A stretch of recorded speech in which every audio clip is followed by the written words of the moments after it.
So, good afternoon to each one of you once again, and I welcome you all back to the session. Good afternoon, sir. Good afternoon. Thank you very much.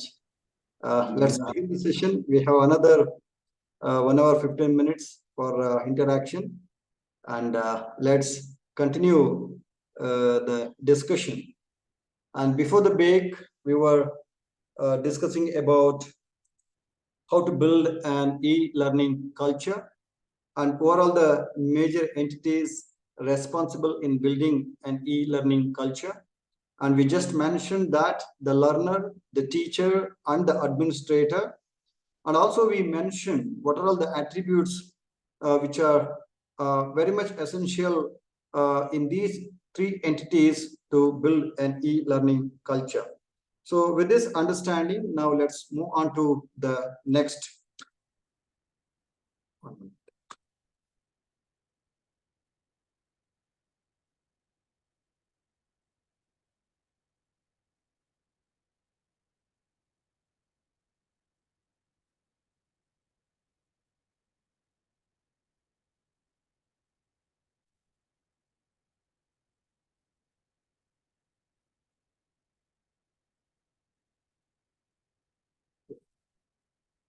So after having understand the e-learning culture, now let's look at the e-learning approaches. As we already mentioned, in e-learning, we can follow different approaches, but the two general approaches to e-learning are the self-paced, where it is completely independent. So that means we, being the teachers, we have a more experience and we are self-directed and self-motivated. So we can definitely take up this approach for e-learning. So for example, if I want to learn a literature, then definitely I can enroll for a course and then I can learn independently without anybody's instructor as such, because the material is made available and all the content related to that particular course is made available. And with our experience and maturity level, we can read and understand, and that's how we can learn better. And that's what is called a self-paced. It is completely independent.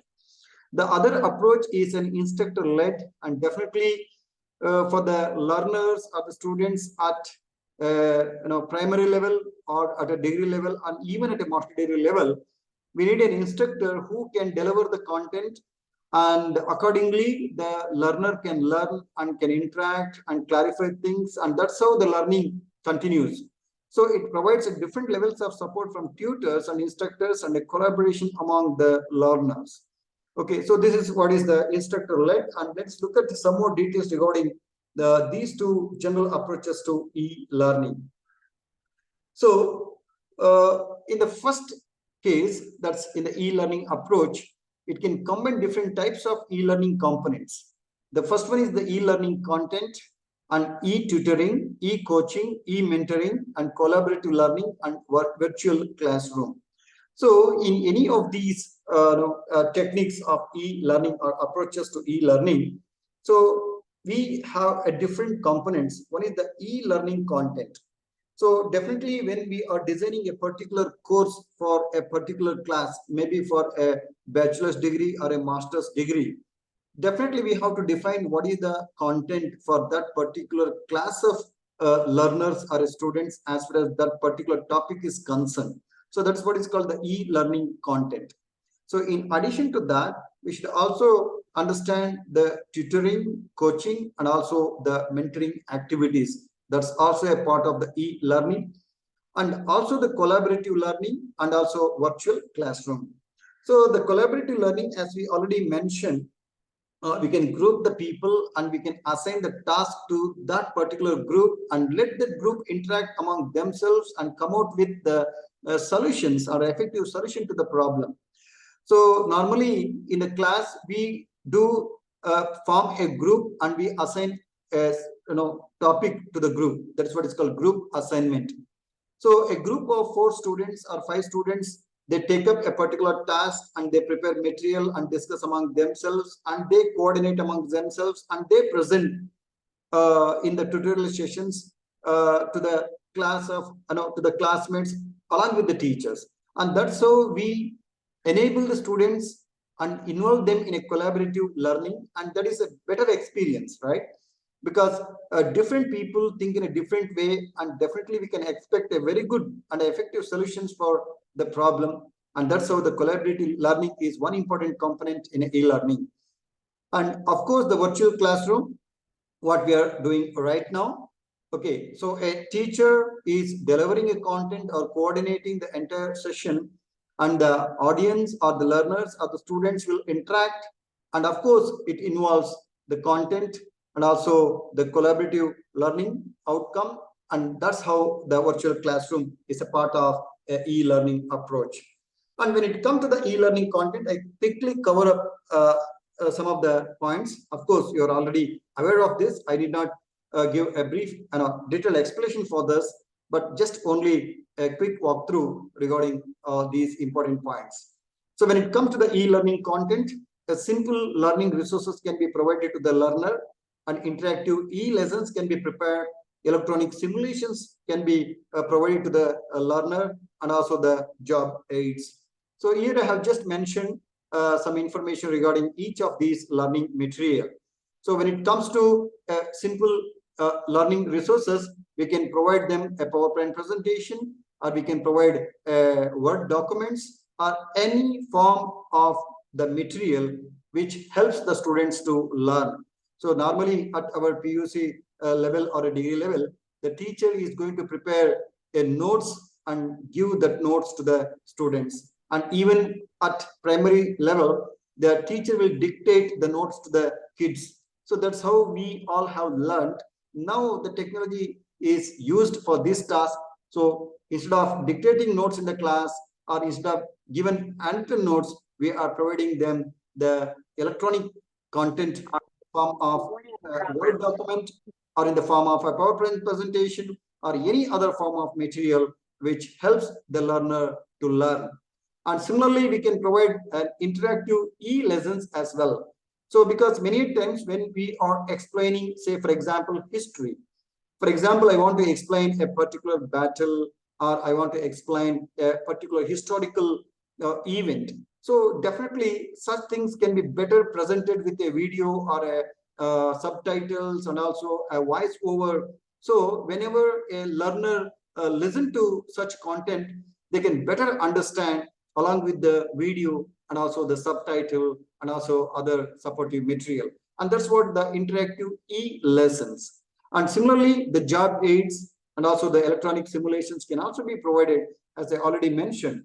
For example, I want to explain a Pythagoras theorem, or I want to explain a titration or an experimentation in chemistry, or I want to explain a mathematics, right, or physics experiments like the solar system and other solar eclipse, lunar eclipse, and etc.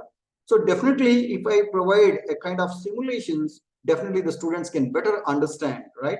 So that's how we can explain all these things with the resources, so the students can easily understand, and this is what is the component we can think of in e-learning approach. So next is the e-tutoring and e-coaching and e-mentoring, where the e-tutoring, e-coaching and mentoring provide individual support and feedback to the learners through online tools and facilitation techniques. So definitely a learner can interact with a tutor peer-to-peer and get the feedback. And there are certain tools which we can use for such an interaction, and through which a learner can learn better. And collaborative learning, as we already mentioned, range from discussions and knowledge sharing to working together on a common project. Social software such as charts, discussion forums, and blogs are used for online collaboration among the learners. So this is also quite familiar to each one of you, because we have been practicing this collaborative learn from the past few years, because we are into ResearchGate, LinkedIn, and other social networks, where we are going to share our ideas, thoughts on certain very important issues in the society, maybe social issues or technical problems, like subject related. Okay, so anything as such, the collaborative learning will definitely provide a better environment and an opportunity for each one of us to learn better. This what is an example visualization for a collaborative learning. So again, when it comes to the virtual classroom, just you can look at here. There is a virtual classroom. There is a synchronous learning, live tech support, multi-level feedback mechanism, options to raise and for asking query. Okay, and also a whiteboard can also be used in a virtual classroom, and screen sharing and other material with the students, and session recording is also there, and live audio video support. So as far as this particular session is concerned, we are doing all those things. It is an example for a synchronous learning. There is a live tech support is there, and also you can raise an hand whenever you have any doubt and you can clarify. But right now we are not using a whiteboard to write something and make it much more interactive. And also we can share, because we are sharing the material and we are recording the session, right? All these are the part of the virtual classroom. So it is the instructional method more similar to the traditional classroom training, as it is completely led by the instructor, where in this example case, I am an instructor, all the participants are the learners. Okay, so with this, definitely the quality of e-learning can be defined in this way. There is a learner-centered content and a granularity, engaging content, interactivity, and personalization. So the virtual sessions or e-learning platforms can be much more effective incorporating all these attributes in the content, and that makes the quality of e-learning.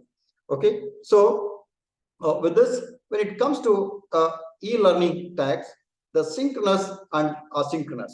The synchronous means the event take place in real time. So this session is the best example for a synchronous learning, because I am delivering something to you, at other end you are receiving that content. Okay, so everything happens in a real time. For example, if there is any doubts or any clarifications, you can ask a question and I can answer your question. So the interaction happens in a real time, and that is what is called a synchronous learning. So a communication between the two people requires them both to be present at a given time. The examples, chat conversations, and audio video conferencing are what we are doing right now. And then the advantages are, it happens in a real time. Participants can share their ideas during the training session. Continuous and immediate correction is possible, and trainers can personalize the training. So these are the benefits of asynchronous learning. But when it comes to asynchronous learning, so it is a time independent. So for example, right now we are recording this presentation, and you can download that recorded audio and a video, and you can listen whenever the time is convenient to you. So this is what is called independent. So time independent. So this is what is called asynchronous learning. So in this asynchronous learning, we can use audio, pre-recorded audio, pre-recorded video, or any other material. So at our convenient time, we can refer and we can learn, and that comes under asynchronous learning. So learning takes place at any time. An example could be email or discussion forums, or examples of asynchronous communication tools. So for example, in collaborative groups, one person can post a question. The other members in the team can answer that question anytime. Anytime, and accordingly the others can also comment on that. So this how the learning happens, and that is an asynchronous mode, and that's what is called asynchronous communication. So a lot of tools can be used for asynchronous learning, as we already aware of it. Maybe email could be one such platform, or any discussion forums can be used, like a blogs and other things for a asynchronous learning. So some of the advantages of asynchronous learning are, learning happens at the learner's convenience. Okay, so when it comes to synchronous learning, the learner should be present on time, or the learning happens in a real time, because there will be an interaction between the learner and the instructor. But when it comes to asynchronous learning, it is a learner's convenience. Whenever learner finds a convenient time, at the time learning can happen, and that's what learning can happen at the learner's convenience. and learners gain in-depth subject knowledge because he can take his or her own time and they can learn, right? There is no time constraint as such. You can spend 1 hour or 2 hours, any number of hours, and any number of times you can repeat the audio video so that you can learn. So in-depth knowledge can be acquired in this mode. Learning is available just in time for instant access to knowledge. Of course, we are already familiar. Whenever we want to know something, we just go to the Google search. Okay, we can get that information just by through an instant access. Not only the Google, there could be many such techniques are available today. Of course, very recently, the ChatGPT is one such technology which we have experienced, right? Whenever you want some information, you can just use the ChatGPT. Maybe you want to write a letter, official letter, or any type of letter. You want information on a particular topic or a issue, so it will get you all the details, right? So that's how the Google search or ChatGPT, any such kind of search engines or portals will support you just in time and instant access to a knowledge, and that is an example of asynchronous learning. And training reaches all learners simultaneously, and there is no uniform learning across the organization at no extra cost. So these are some of the benefits. Of course, you're already familiar with all these things. I don't think it requires in-depth discussion. So with this, when it comes to a blended, I already mentioned, it combines the different training media, technologies, activities, and events to create an optimum training program for a specific class of audience. The term blended means the traditional instructor-led training is being supplemented with the electronic format. The advantages are organizations can improve training and learning very effectively. There is an extended reach is possible. Development cost and time can be optimized, and business results can be optimized. So today, the corporate sectors have adopted this blended learning, and definitely they have found that it is very effective in all aspects. Okay, effectiveness, learning effectiveness, and extended reach, and also time can be optimized. The results can also be optimized, because you have seen many times the people who are working for a corporate company have to spend more than 6 hours a day just for traveling, that too in a place like Bangalore. For example, just think of a technocrat or a software engineer who is working for a particular company, has to travel from Mysore to Bangalore. So definitely he has to spend 2 hours for traveling. And again, in Bangalore itself, he has to spend more than half an hour to 1 hour for traveling. So suppose if we allow such people to work online, definitely the time is optimized. The results are also optimized. Whatever the time that technocrats spend for traveling can be reduced, and that time can be utilized for the optimum, in an optimal way for to get a result. And that's what the meaning here. The results are optimized. The business results are optimized, and also the extended reach, and you can reach the person who is abroad just through a platform, and that is through online. So these are some of the very important points you must remember as advantages when it comes to blended learning. So here, just included some more important points just for a comparison between a traditional classroom and the e-learning, right? So just one time, if you just read it, you can easily understand. I don't think it requires any explanation for that. So when it comes to the classroom, when it comes to the traditional classroom, it's a physical in nature, a limited size, and it's a synchronous. But when it comes to e-learning, it is unlimited, anytime and anywhere. So that's how it can be a synchronous or asynchronous. When it comes to the content, PowerPoint, transparency, we were using transparency way back, but we are not using transparency right now, but we use a PowerPoint, textbooks or library, video and collaboration. But when it comes to e-learning, it's a multimedia or a simulation, digital library, on demand. We can access any content on demand. Synchronous and asynchronous communication is possible. When it comes to the personalization, one learning path. When it comes to the traditional classroom, but when it comes to the e-learning, the path and the pace can be determined by the learner. It is not that the, for example, in a class of 50 students, if a physics teacher is delivering a lecture on physics, then all students must listen to only the physics. But in case of e-learning, if the material is made available, the student can listen to any topic of his or her interest according to his convenient and the path. So that's how, in case of a traditional classroom, it's a one learning path, but in case of a e-learning, it's a many such paths, and path and pace can be determined by the learner. So if I compare traditional versus e-learning in a continuation, so e-learning is a student center and traditional learning is a teacher center.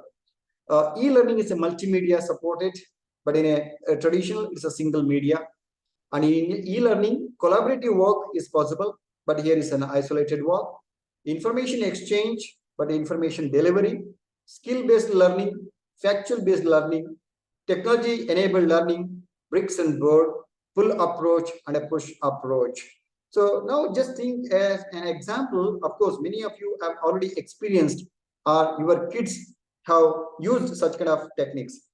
For example, you want to teach the Rubik cube, how to form a Rubik cube, right? So just by observing some of the moves in the online tutoring, you can learn how to form a Rubik cube. I think all of you can understand what exactly the Rubik cube, right? We can cover all the faces with the same color, right? Red, blue, or so. And similarly, for example, I want to make kid learn the literature. I mean, the spelling for a particular word or kagunita or a grammar. So all those things will be supported with the games. For example, you might have heard or you have seen that there is a spell, some name, right? Padabandha in Kannada, or even in English also we have many such kind of techniques where the words are jumbled, and the kid has to identify the right word by putting all those spellings, or how many different words that can be found by putting all those different alphabets. So this is like curious. The kid will be very curious and can engage in learning process.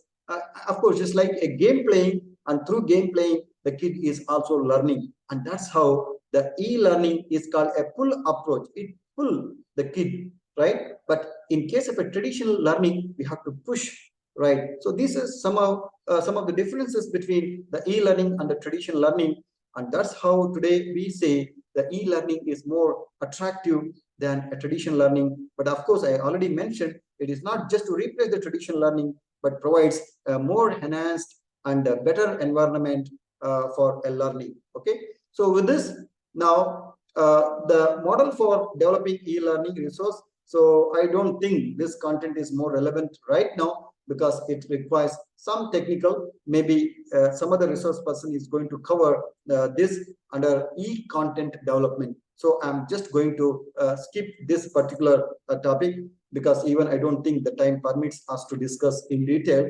But if at all, I want to just give you in a nutshell the importance of this particular topic or the point, that's model for developing e-learning course.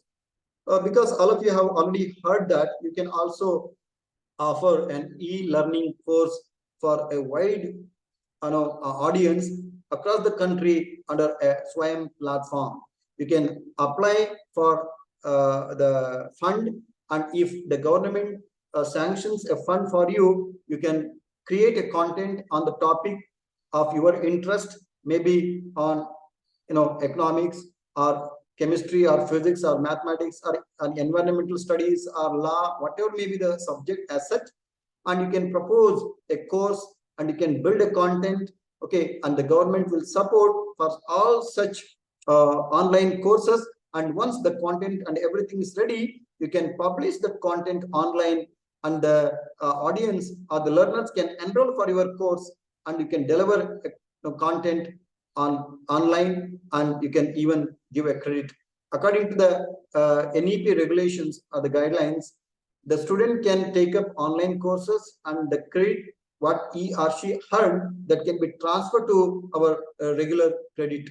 Okay, so that's how 40% of the credits can be earned through online courses as well. So you can be a tutor for such online courses in such cases, and this model for developing e-learning course is very relevant. I think some other expert will be giving you more in detail discussion on this, how to develop e-learning content and this particular process, and we call it a ADDI process.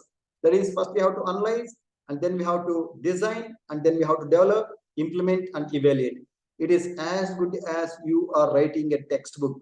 I think many of you have already written some textbooks at a different level, maybe for a graduates or a postgraduates. And whenever you are, when you have planned to write a textbook, definitely you have analyzed, okay, what content need to be covered in that, and how you can organize the whole content, and who are the audience, and all those things you are going to study first, and then you are going to collect the material and the information, and that's what is the analysis, and then you are going to design this. The design means you are going to organize the entire content in terms of chapters and sections, and within the sections, subsections, and etc. And you are also going to decide how that content will be supported with the tables, pictures, and etc. etc. Okay, so with all that, you have come up with a design, and then you are going to actually draft it, and then you are going to evaluate it, and then you are going to publish it.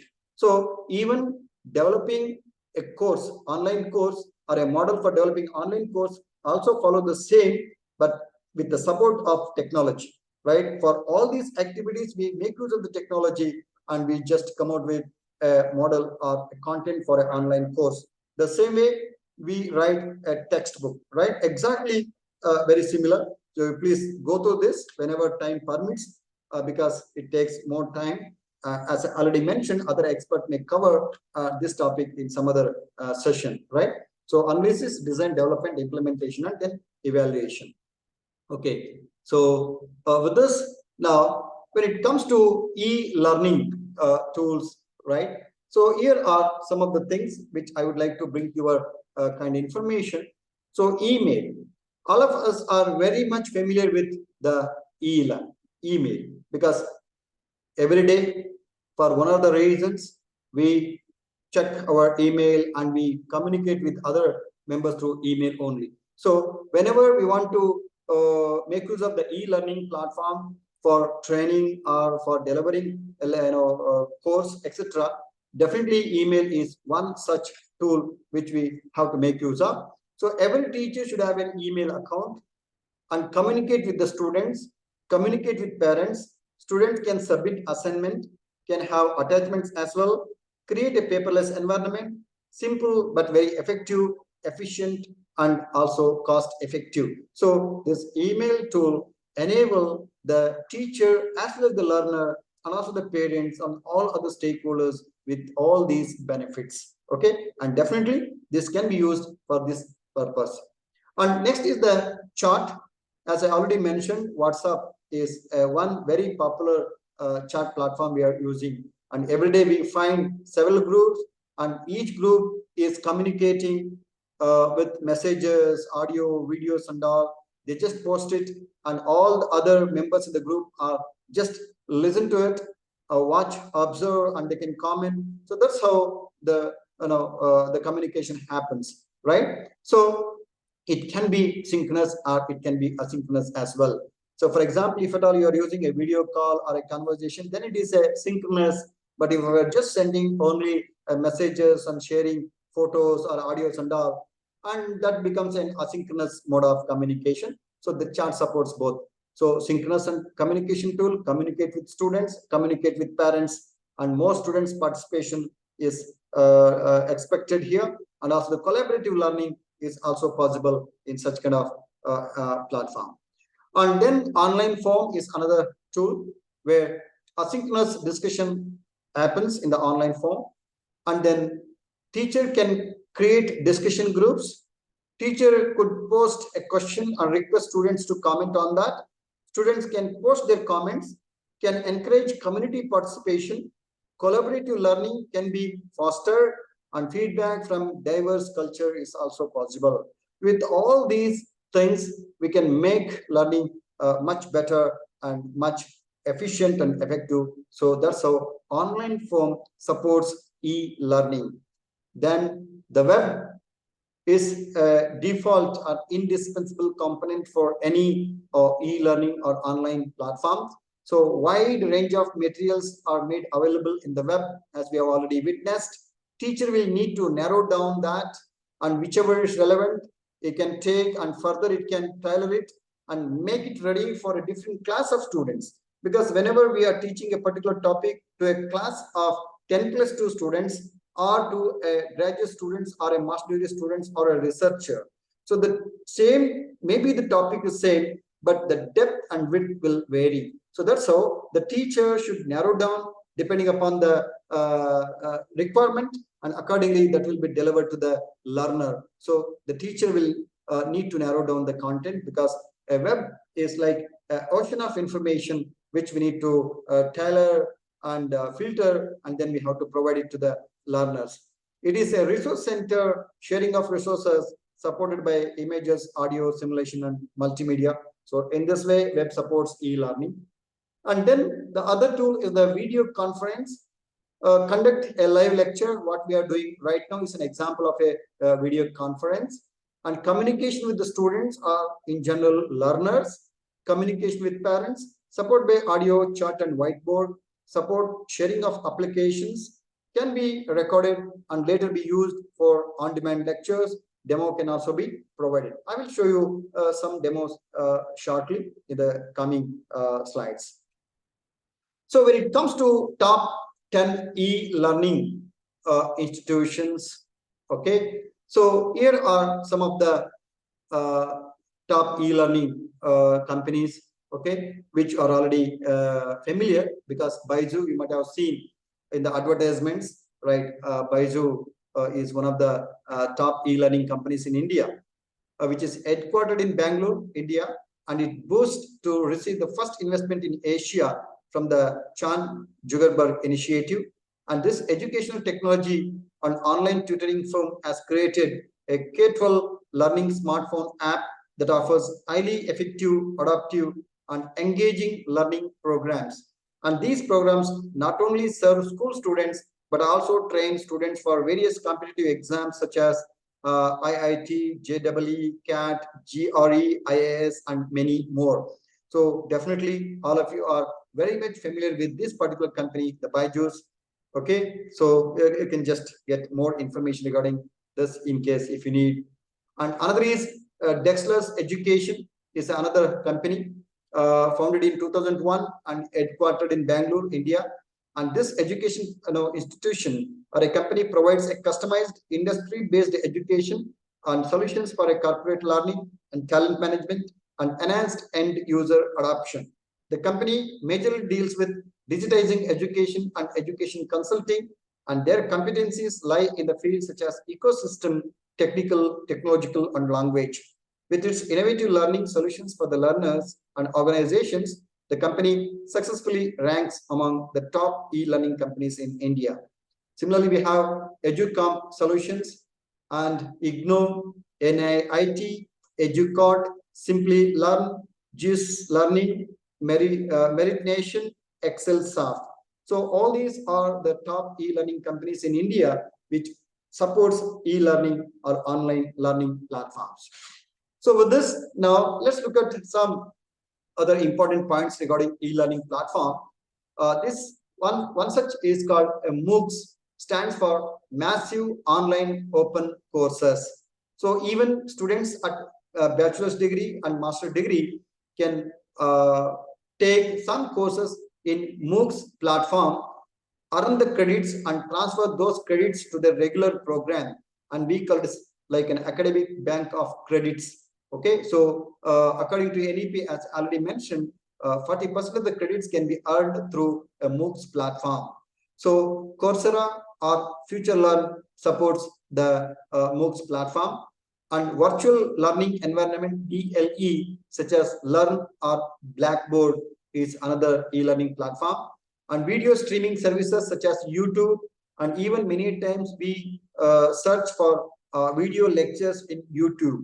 You just have to search through a keyword, and the YouTube will return all those video lectures you can listen to, and you can learn that way. So video streaming services such as YouTube, and even many times when we set up online events, we can telecast using YouTube. So that's how the online, it supports online and e-learning platform.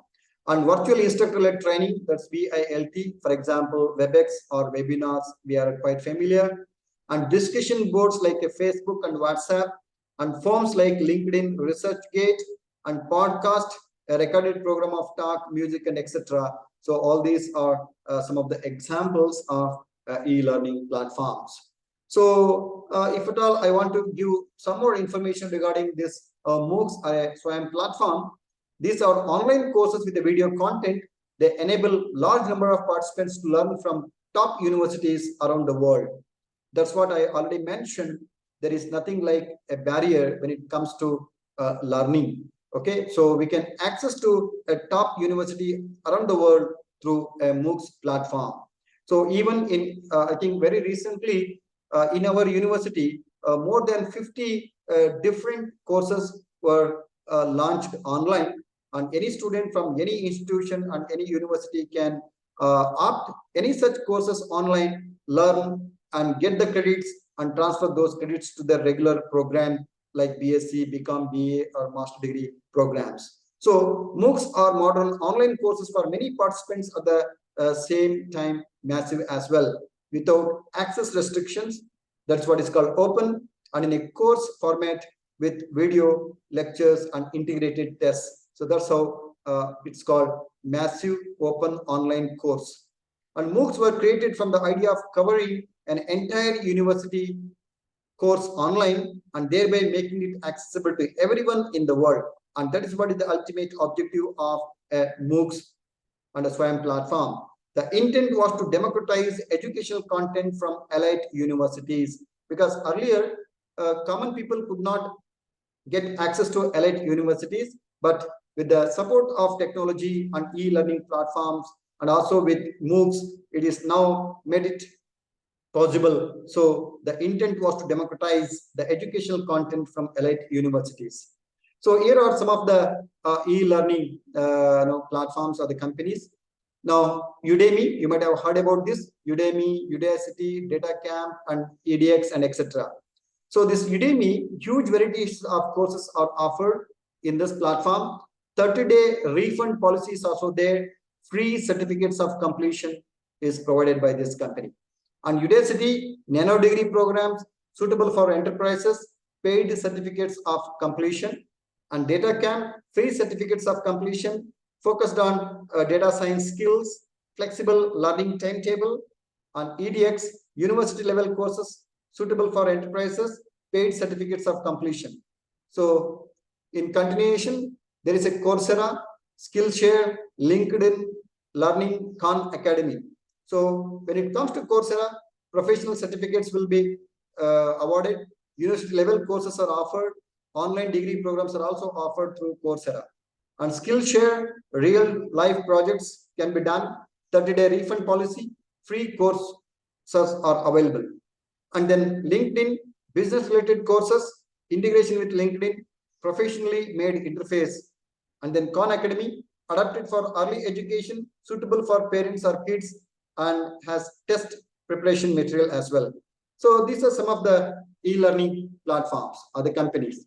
So now, apart from this, now in the future, suppose if we look at the future of e-learning, then we speak about the augmented reality and virtual reality, right? And the people who are quite familiar with the technology, they can understand what exactly is the augmented reality and virtual reality. So I had been to one of the engineering colleges in Hassan, and I visited that entire laboratory where the augmented reality and virtual reality classes are conducted. So there is a specs, and there's a unit which we can use. And when you look at that through your that particular unit, that's a 3D glass and all, it looks as if virtual, right? For example, you want to experience the space shuttle or rocket launching, or you want to get an experience like that you are traveling in a plane and etc. So all such real-time experiences can be we can get such experiences through augmented reality and also the virtual reality technologies. So definitely in future, the e-learning platforms will make use of such augmented reality and virtual reality platforms to make the learning much more effective, much more funny, and much more efficient. Because today there is no backstep is possible. We cannot go back. Only thing is we have to make use of the technology. Otherwise, it's very difficult to sustain. In many institutions in Bangalore and corporate places, even at primary school and high school, they've already started making use of all these technologies, and they are part of their learning environment. So the students will learn in an experienced way, because we already understand that the experience is the better teacher. When we experience something, then we learn better. So such an experience can be given to the learners through all these advanced technology, that's augmented reality and also the virtual reality. So the use of computer technology to recreate a 3D interactive environment that users can interact with. For example, in a medical experimentation, for example, a doctor or a surgeon want to learn the dissection, okay, and post-mortem kind of stuff. How can you train a doctor in such kind of surgical activities, or how you can train? For example, how a pilot is trained. So you cannot just do such kind of training in real time with the actual flight or actual human body and etc. But the 3D environment, augmented reality and virtual reality will provide such an experience as if you are doing it in a real-time environment. So with that, you will learn better, right? Because anything which is done in reality will give a more experience, and that learning is definitely incomparable. So that's how these virtual reality and augmented realities will provide such a realistic experiences to the learner, so the learning can happen in a better way. So this has a lot of potential to boost e-learning and create interactive learning modules by incorporating 3D graphics with real-world experiences. I'm just going through some example scenarios where this augmented reality and virtual reality technologies will take over and will be very, very efficient and effective. For example, one can create courses on how to work in dangerous or a high-risk environment, explore with hazardous material, or perform other complex activities without actually being exposed to such an environment. So particularly whenever we are working in chemical plants or some reactions or in a medical domain, so definitely those things cannot be done many times in an actual real environment, right? Because if something goes wrong, so the entire thing will be collapsed. For example, an anesthesia doctor want to monitor or administer how the right amount of anesthesia need to be administered to the patient. So depending upon the conditions of the patient, right? Is it possible for a doctor or anesthesia doctor to learn that by experimenting that with a real patient? No, it cannot be done, because it is a question of life and death. So it cannot be done or experienced or experimented with a real environment or with a patient. What they do is they just simulate it. Okay, whatever the environment you need, you can simulate it, you can try, and you can make it more clear, and then you can experiment. So that's how even Chandrayaan-3, any such kind of rocket launching and all those things before actual launching and all those things are happen in a simulated environment only, because they are very costly, and even something goes wrong, the entire project will be a failed one. So that's how in any such kind of high risk environment, hazardous material, or any complex activities, so then definitely such augmented reality and virtual realities are the boon, and through which we can do all those things. So the medical and healthcare training industry can use VR technology very effectively to train in the process and procedures. The VR environment will allow the learner to try and practice procedures without fearing the negative impact on real patients. That's what I already mentioned. For example, if at all you want to give a right amount of anesthesia to the patient, suppose if you give more anesthesia, then the patient will go to permanent coma and definitely the death. Okay, there were many instances where that happened. So in such kind of very dangerous situations, the virtual and augmented reality will be the boon to the doctors to learn and then get an experience and get more knowledge, and accordingly they can avoid such kind of disasters at the later stage. So when it comes to the future of e-learning, then it is a 3D world, and attention, understanding, retention, behavior, and also the motivations. So these are the reasons why we use the 3D in our classroom with the support of AR and VR technology. So here are some of the facts which I have extracted from the literature. Okay, so I'm just presenting before you these facts. It's just a one-time reading.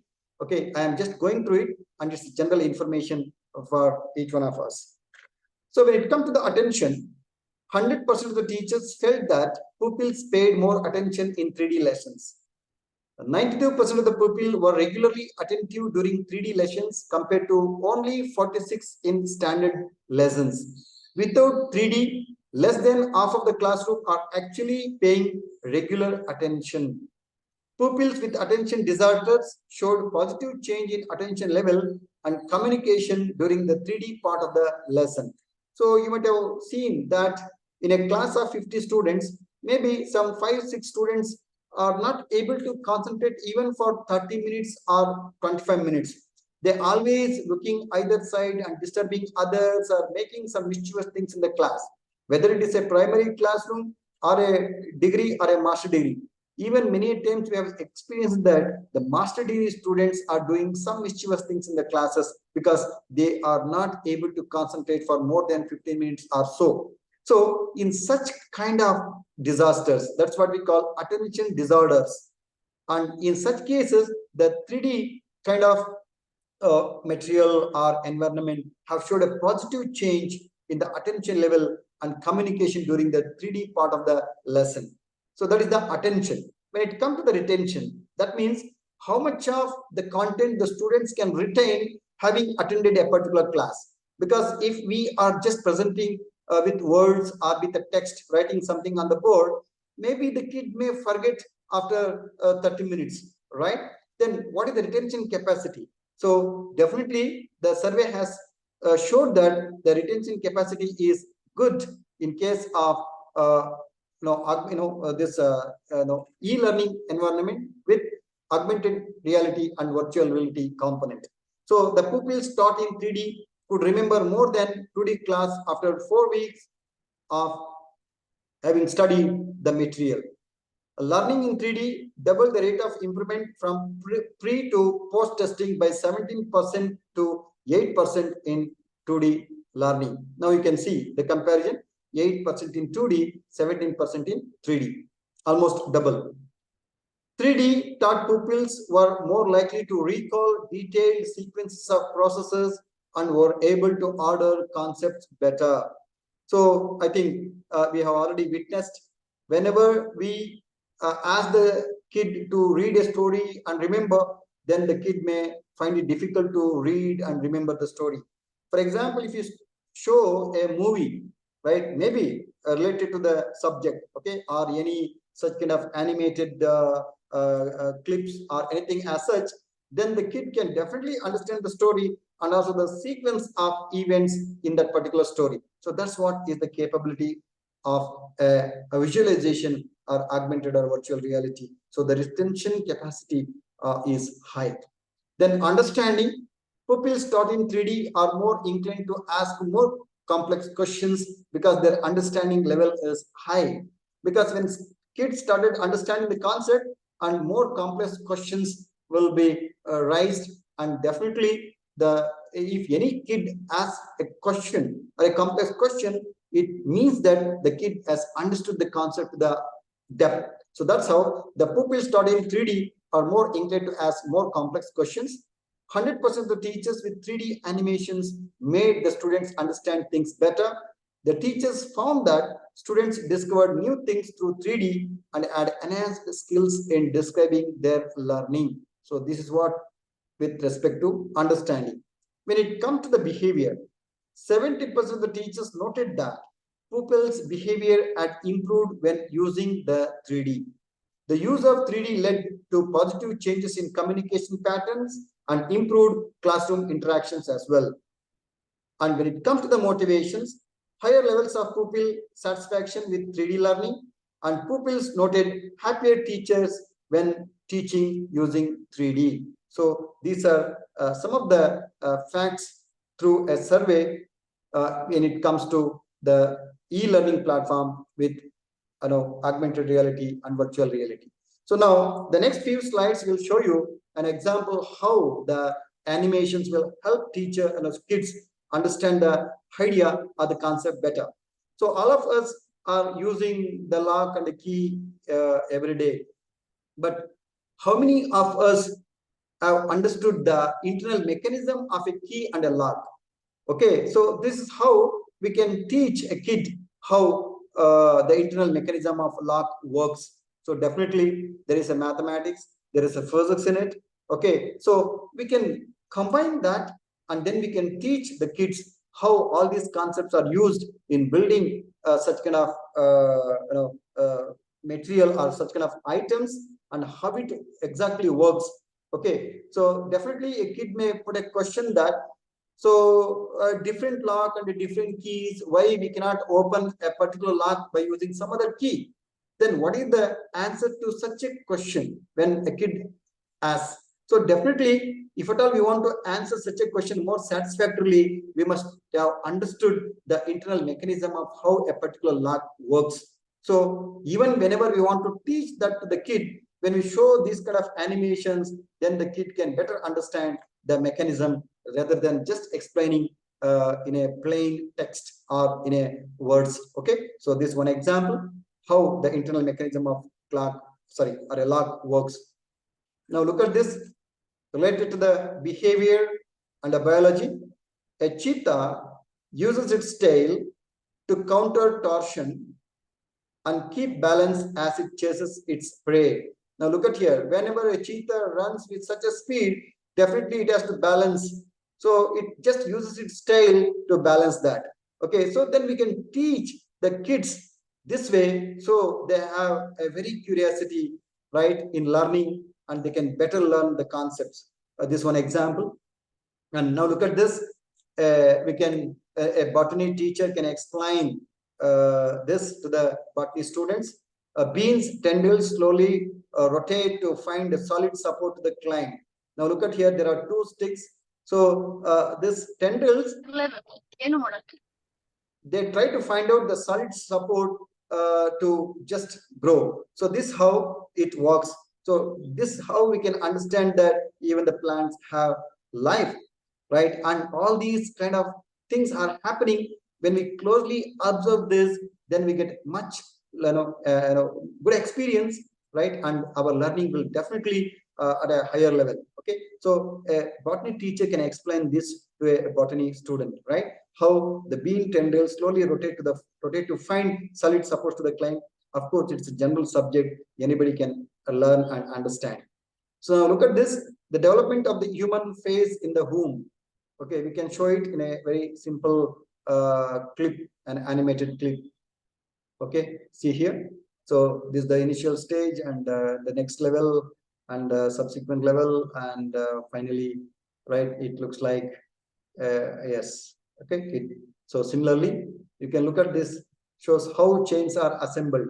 So many times when we were kids, we did not know how these chains are formed, right? When a kid asks a question how these chains are formed, then definitely we can show it and we can explain it so that the kids can learn and remember, right, for a long time. And this is what the idea. ಚಿತ್ರಜ್ಞರು 10 minutes ಬರ್ತಾ ಇದೆ, ಕ್ಲಾಸಲ್ಲಿ ಇದ್ದೀನಿ, ಬರ್ತಾ ಇದೆ. So another example, dogs cup their tongues like this to lap up water. How many of us are familiar with this? Because we have never noticed to this level of detail how dog drink water. Look at that. Dogs cup their tongues like this to lap up water. Now look at this. We can teach the kids this way so that the learning happens with curiosity. Now look at this solar system. Okay, so if at all we want to explain the solar system, planets, lunar eclipse, solar eclipse, and everything, whenever we are teaching physics and the mathematics, then definitely these kind of simulations will definitely help kids, learning better. The curiosity level increases and interesting, right? And the kids will pay 100% attention. The retention ability will also increases. So it gives a better experience learning. Okay, so this is what an example. And look at this Pythagoras theorem, right? Because we say a square plus b square is equal to c square. So how can we explain the whole idea with a simple example, right? Okay, so the mathematics on these simple theorems, I mean, of course, it's a very good theorem, and we can explain this idea in a simple way with this simple simulations and all. This is a Pythagorean theorem. So with all this, now the three practical ways of using VR technology in learning is training simulations and gamification and customized online courses. Okay, so these are the three practical ways of using virtual reality technology in e-learning. So when it comes to the characteristics of VR environment, it's a non-immersive. A video game is a great example of non-immersive VR experience, and semi-immersive. A virtual tour can be a good example of a semi-immersive virtual technology, and fully immersive, like Berkeley VR, is one of the most acknowledged and most amazing immersive virtual reality experiences. And this experience allows you to fly like a bird and leaves you wanting for more. So if at all you want to experience this, you should visit any such environments, and then you can experience it. So it can be classified into non-immersive, semi-immersive, and fully immersive.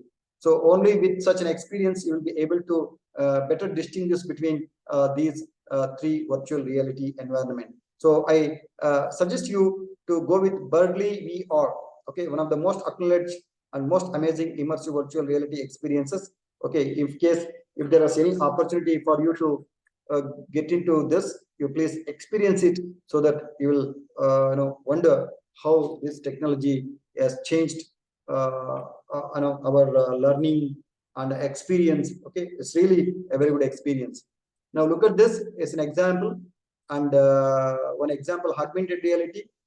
In very shortly you will get this in your mobile phone, because we are using a Google map, where in a Google map you can just see the streets and buildings in just like a boxes and all. But this augmented reality, you can see as if it's a real environment. Okay, as if you can see a real building, a real road. Okay, so but it's a virtual. So this is the new feature which you can see the Google has already started. Of course they have already done it, but now they have to provide such technology to a user in their smartphone, right? So the augmented reality is an interactive experience that combines the real world and computer generated content like a Google Street and pitch summary in a cricket, interior decoration apps, Google Glass, neurosurgery, and many more. And this is an example for a Google Street View. So in future generations, you need not use your ordinary Google map, but you can use this 3D view, a realistic Google Street View, where it gives you an experience that you are actually in that particular area, right? So it gives a much more assistance for you whenever you are driving to unknown places. And this is an example of an augmented reality. For example, if at all you want to know how the interiors can be decorated, suppose if I place a chair here, how it looks in the hall. So you can combining the actual environment with the virtual environment, and that's what is called augmented reality. And this is an example of interior decoration apps. And you can find many such examples in your mobile as well. Suppose if you are using a smartphones, you can see all such things in your smartphone, and you can experience it. And similarly, a neurosurgery, I already mentioned that. How can you understand the brain and the surgery and everything? you can do it in an augmented environment, and then you can do it in a patient, okay, with all understanding, feedback, observation, pros and cons. With a much more understanding, you can do it on a real patient, and many more. So when it comes to advantages, risk reduction, reduced time taken to train staff, increased contextualization, cost savings, emotional responses, and memory retention. All these are the advantages of this augmented and virtual reality, which are the feature of e-learning environment and a platform. And of course, this is what is the Edgar's Dale's cone, right? So I think you can understand this. 10% of what they read, 20% of what they hear, 30% of what they see, 50% of what they see and hear, 70% of what they say and write, 90% of what they do. So this augmented reality, virtual reality environments through e-learning platform will enable the learner to understand the subject as if they are doing something, with a practical exposure. And that's how. 1 minute. Hello. Hello. I'm in a class. I will call you later. Sorry. So the people generally remember learning activities. So this is what is called the Edgar's Dale's cone learning. So people are able to, that's a learning outcomes, define, describe, list, and etc. by doing read and hear, demonstrate, apply, and practice by doing. Excuse me. I request the audience to.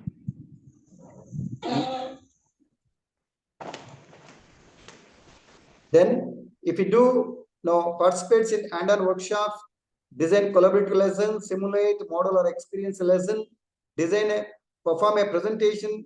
So if you do so, then the learning outcomes will be like analyze, define, create, and evaluate. All these things are possible, right? So this is what is called the Edgar's Codes learning. So the next is the SWOT analysis, the strength, weakness, opportunities, and the threat. So I just quickly go through this. When it comes to the strength of e-learning, ability to offer education to large number of students from a distant locations.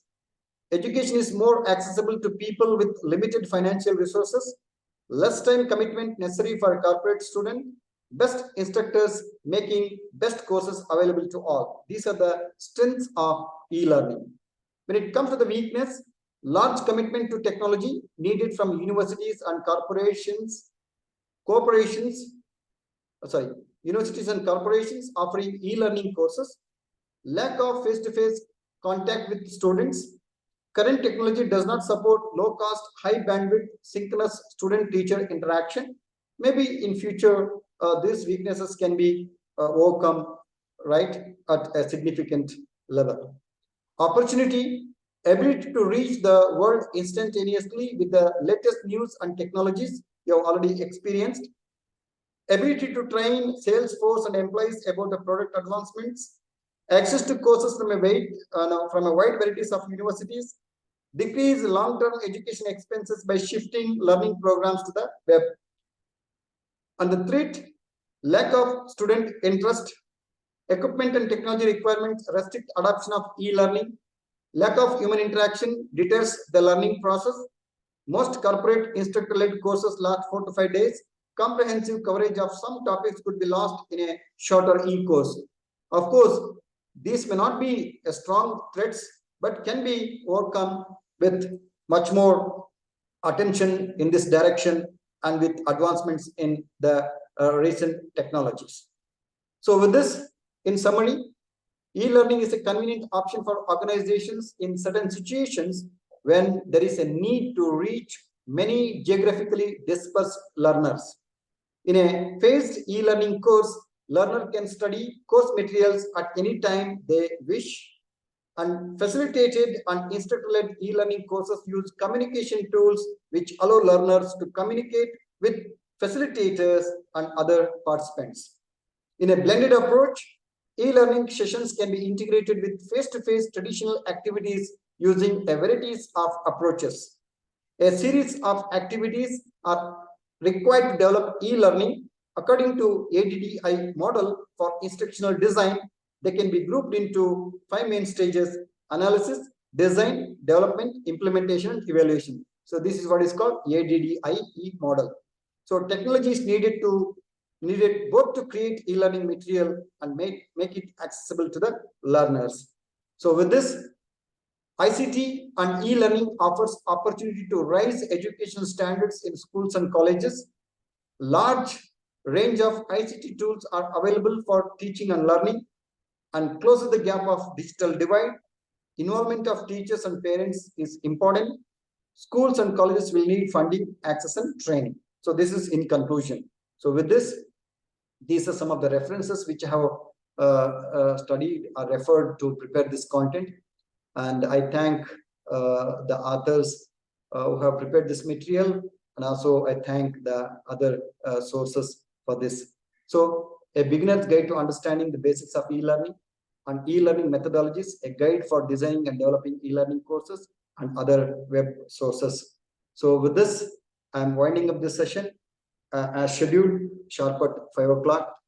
And before I take up any questions from you, let me thank all the people in the HRDC Center and the university for having given this opportunity for me to interact with you all in this day in the afternoon session. And I also thank all the participants for your patience listening from the past 2.5 hours. I don't know how much has been conveyed to you, and I try to convey some important points and technical points and also the general content more formally. Of course, this is not new because you're already acquainted, but still a formal information and also technical information will be, I hope that will be delivered in this presentation. So now, in case if you have any questions or any clarifications or interactions, I'm happy to take questions from you for another few minutes. In case if you have any doubts or any questions. Good evening, sir. My name is Ramesh. Yes, sir. Actually, you delivered very nice information, sir. Thank you, sir. That is very need also. Yes, sir. So is there any negative things based on this learning, sir? Yes, sir. I have already mentioned the threat. Okay. The problem is, yes, sir. Definitely, because I already mentioned in the beginning itself that it is not to replace the traditional learning, but as a supplementary. Okay. Yes, sir. That's what is called the blended learning is better. Okay, sir. Blended learning is better. Because so yes, sir. Blending. yeah, we are all yes, sir. we may not get an opportunity to attend the classes regularly the way yes, sir. The students are attending, but still we have to learn. Okay, so definitely the e-learning platform will support such kind of learning. Of course, there are some limitations, definitely, because we cannot think of 100% e-learning, but it is additional learning. Okay, because at this level of maturity, definitely we have an ability to self-directed, self-motivated, and self-controlling, right? Because we have reached that level of maturity, and with that positive attitudes and attributes in us, and definitely it can be taken up to a maximum extent possible, sir. But definitely at a kid level, right? So it has some impact, but we cannot rely 100% on e-learning as well as the kids and even at a degree level. But it can be done in a blended mode. It can be done in a blended mode. Yes, sir. Yes, sir. Yeah, blended is a good idea. Yes, sir. But what we are experiencing now, the students' attendance is getting poor, sir. And also, they particularly the morality cannot be seen among them. Yes, sir. That's what, sir. So in such cases, sir. Of course, there are certain things, sir. Sir, definitely any technology comes with some merits and limitations, sir. See, sir, today we use mobile as a smartphone, right? So definitely we can get more benefits out of the smartphone. But now there are many instances where the people have misused smartphone and they are addicted to the smartphone. Okay. Yes, sir. So it's like, sir, technology is like a knife. Okay, sir. Suppose Yes, sir. we use Yes, it in sir. a positive way or in a constructive way, we can always get a benefit out of it. Okay, a knife, if a knife is in the hands of a thief or a terrorist, it will Yes. kill a person. But if the Yeah. same knife is in the hands of a good doctor, it will save the Yeah. life of a person. Right. So the technology is like such a knife where it is in the hands of the user. But of course, definitely there must be a framework and there must be a rules and regulations, and also there should be some constraint whenever we are deploying 100% online education to the kids, definitely at a kids level.